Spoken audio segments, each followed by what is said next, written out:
Here it is, our iPad first generation. No camera. No camera. While we wait for this thing to turn on because it's completely dead, let's talk about it for a little bit. The iPad first generation was released in 2010 at the starting price of just $500. The display was almost 10 inches tall. Compared to today's iPads, it has a pretty big bezel. It was later discontinued in 2011, but it was still receiving updates until 2012, where iOS 5.1.1 was the last version released for the device. And now there just isn't much you can do with this device because if you went to somebody's house, it's basically just being used as a coffee table now. But it's not a very good coffee table because you can't really stack much stuff onto it. It even had some weird accessories released for this iPad at the time, like the iPad camera connection kit. I only have the USB dongle and not the SD card dongle, and I don't know why. I don't know where it went. iPad 30-pin keyboard dock. Basically the Apple keyboard that you'd find on iMacs at the time, but with a huge tumor.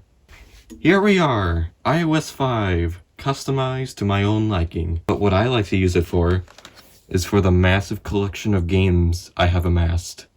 When this thing released on iOS 3 back in 2010, the mute switch up here was originally used as a rotation lock. See, the rotation is now unlocked. Flick the switch.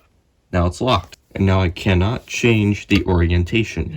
This thing is a perfect gaming device for old iOS games. They run just fine on here.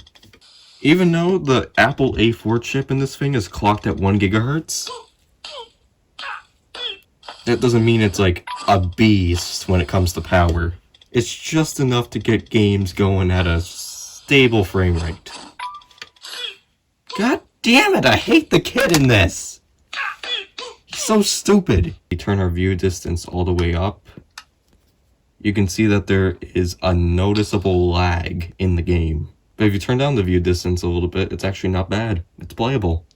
At least the Maps application still works. We got a hell in Norway, hell in Netherlands, and hell in... can't pronounce that country. I actually used to do a lot of schoolwork on here.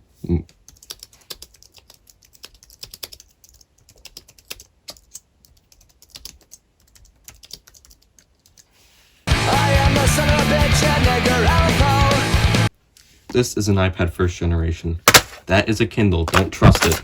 I have seen a lot of eBay listings that list the second generation as the first generation, when they're both completely different generations. The first generation is more thicker, it has more of a boxy design, when the iPad second generation is definitely more lighter, and it has more of a curved, fresh design. If it doesn't have a camera, it's a first generation.